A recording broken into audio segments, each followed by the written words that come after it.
ఇకపై ఇరాన్ ప్రతీకార దాడులకు పాల్పడుతుంది. గల్ఫ్ దేశాలపై ఐఆర్జీసీ బిగ్ అటాక్కి ప్లాన్ చేసింది. కువైట్, బహ్రెయిన్లపై డ్రోన్లతో దాడి చేసింది. అమెరికా సైనిక కేంద్రాలపై ఇరాన్ దాడితో భారీగా ఆస్తి నష్టం సంభవించినట్లుగా తెలుస్తోంది.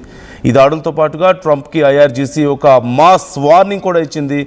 ట్రంప్ మోసకారి అంటూ ఐఆర్జీసీ ప్రతినిధి హుసేన్ ఆగ్రహం వ్యక్తం చేశాడు. అమెరికాకు మేమేంటో చూపిస్తామంటూ చెప్తున్నాడు.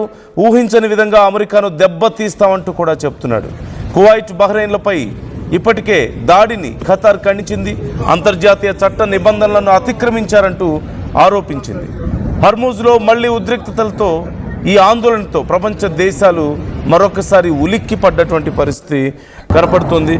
ఈ నేపథ్యంలో మరొకసారి పూర్తి స్థాయిలో యుద్ధం జరగబోతోంది అనేది కనపడుతోంది. ఇప్పటికే స్టార్ట్ అయింది.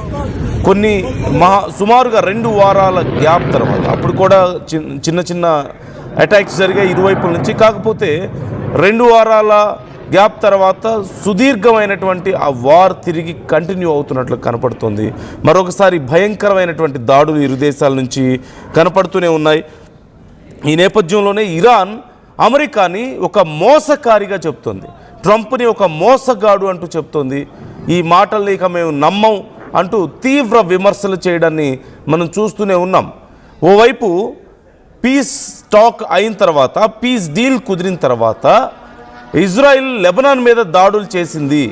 ఇది కరెక్ట్ కాదు, మాతో మీరు చేసుకున్న అగ్రిమెంట్ని వైలేట్ చేయడం అవుతుంది అంటూ ఇరాన్ చెప్పింది. అయితే అమెరికాకి ఇజ్రాయిల్ని కంట్రోల్ చేయడం చేతగాక ఇప్పుడు తర్వాత ఇరాన్కి వార్నింగ్ ఇవ్వడం మొదలుపెట్టాడు. మీరు నా మాట వినకపోతే మీ సంగతి తేలుస్తాను అని. Then Iran just walked out of that peace talk and Pakistan తెల్లమొహం వేసుకొని చూస్తూ ఉండడాన్ని కూడా మనం చూసాం. ఇప్పుడు ఇరు దేశాల మధ్య మరొకసారి తీవ్ర యుద్ధం కనపడుతోంది. అమెరికాకి సంబంధించినటువంటి కీలకమైనటువంటి సైనిక స్థావరాల మీద ఇరాన్ దాడులకు పాల్పడుతోంది. ఈ నేపథ్యంలో ఇప్పుడు గల్ఫ్ దేశాలు మరొకసారి వణికిపోతున్నాయి. కువైట్, బహ్రెయిన్ల మీద దాడులు చేసినట్లుగా తెలుస్తోంది. పెద్ద ఎత్తున డ్రోన్స్ అలాగే మిజైల్స్ని ప్రయోగిస్తోంది. మరోవైపు అమెరికా హర్మూజ్ స్ట్రైట్ దగ్గర ఉన్నటువంటి కీలకమైన డ్రోన్ స్టోర్స్ అలాగే మిజైల్స్ని దాచేటువంటి ప్రాంతాల మీద, ఇరాన్ దాచేటువంటి ప్రాంతాల మీద తీవ్రమైనటువంటి దాడులకు పాల్పడింది, వైమానిక దాడులకు. ఈ నేపథ్యంలో ఇప్పుడు ఇరాన్ గల్ఫ్ దేశాల మీద దాడులు చేస్తోంది. అవసరమైతే ఇరాన్ ఇప్పుడు అమెరికాకి అతి త్వరలో ఒక సర్ప్రైజ్ ఇస్తామంటూ మరొకసారి కామెంట్ చేయడాన్ని మనం చూస్తున్నాం. అమెరికా ఊహించని దెబ్బ కొడతామంటూ చెప్పడాన్ని మనం చూస్తున్నాం. ఇట్ సీమ్స్ ఇక మళ్ళీ యుద్ధంలో నెక్స్ట్ లెవెల్కి రీచ్ అవ్వబోతున్నారా ఈ ఇరు దేశాలు, ఇరువైపులా కూడా? అంటే మరింత తీవ్ర దాడులు మరొకసారి మనం చూడబోతున్నామా అంటే అవును అనే చెప్పాలి. ఇప్పటికే చూస్తున్నాం. ఒక్కసారి ఇరాన్ చేస్తున్నటువంటి ఆ దాడులు మీరు చూడండి ఎంత దారుణంగా, ఎంత భయంకరమైన దాడులకు పాల్పడుతుందో. మరి ఇరాన్ అమెరికా కోలుకోలేని విధంగా దెబ్బ కొడతామని చెప్పడాన్ని మనం ఎలా అర్థం చేసుకోవాలి? అమెరికా మీద డైరెక్ట్గా మిజైల్స్ని పంపించే పరిస్థితి ఉందా?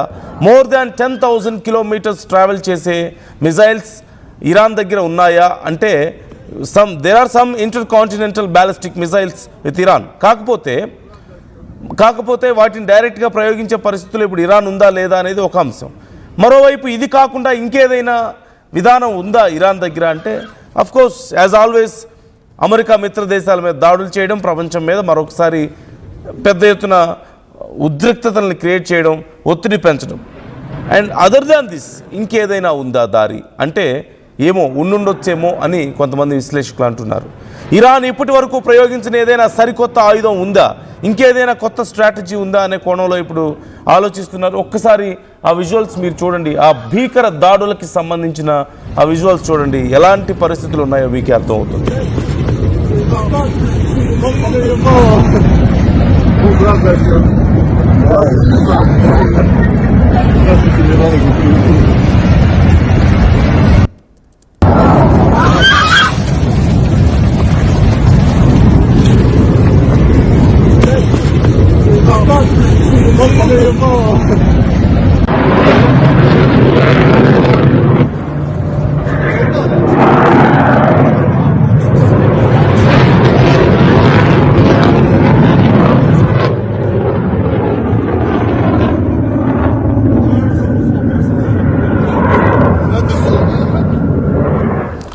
సో మీరు చూస్తున్నారు కదా, ఎప్పట్లాగానే తిరిగి పూర్తి స్థాయిలో దాడులకు పాల్పడుతోంది ఇరాన్.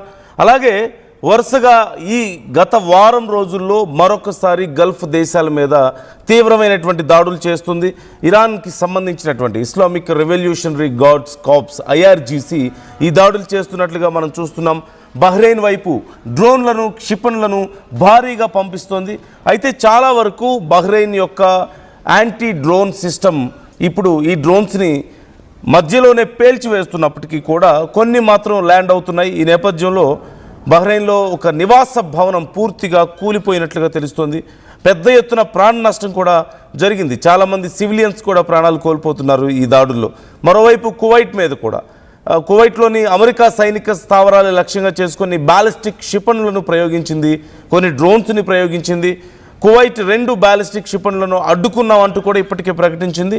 అయితే భారీగా నష్టపోకపోయినప్పటికీ కొన్ని డ్రోన్స్ మాత్రం అక్కడక్కడ కొంత నష్టాన్ని కలుగజేశాయంటూ చెప్తున్నారు.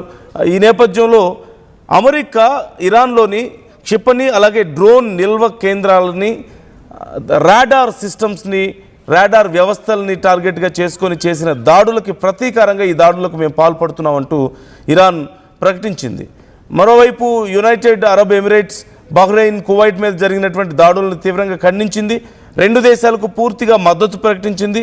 ఈ నేపథ్యంలో గల్ఫ్లో ఇప్పుడు హై అలర్ట్ ప్రకటిస్తున్నటువంటి పరిస్థితి కనపడుతోంది. అయితే స్విట్జర్లాండ్లో కీలక చర్చల సందర్భంలోనే ఇరాన్ వాకౌట్ చేసిన తర్వాత చాలా కీలకమైనటువంటి పరిణామాలు మనం చూస్తున్నాం. అమెరికా ఈ 60 రోజుల ఆంక్షల్ని పట్టించుకోలేదు, తాత్కాలికంగా నిలిపివేసింది అంటూ మరోవైపు కనిపిస్తుంది. మరొకసారి తీవ్ర ఉద్రిక్త పరిస్థితులు కనపడుతున్నాయి. అండ్ ఇరు దేశాలు కూడా డైలాగ్ వార్ నడుస్తుంది. ఒకరికొకరు కౌంటర్స్ ఇస్తున్నారు, ఒకరికొకరు తీవ్రమైనటువంటి థ్రెట్స్ కూడా ఇస్తున్నటువంటి పరిస్థితి మనం చూస్తున్నాం. ఇరాన్ కాల్పుల విరమణ గనక ఒకవేళ ఉల్లంఘిస్తే ఇరాన్ మీద ఎప్పుడు ఊహించనంత భయంకరమైన దాడులు చేస్తామంటూ అమెరికా ఇప్పుడు హెచ్చరిస్తుంది. అలాగే గతంలో మొదలుపెట్టిన దాన్ని మేము పూర్తి చేస్తామనే కోణంలో కూడా ఇప్పుడు అమెరికా వార్నింగ్ ఇస్తోంది. మరోవైపు JD Vance వైస్ ప్రెసిడెంట్ కూడా ఈ అంశం మీద రెస్పాండ్ అయ్యారు.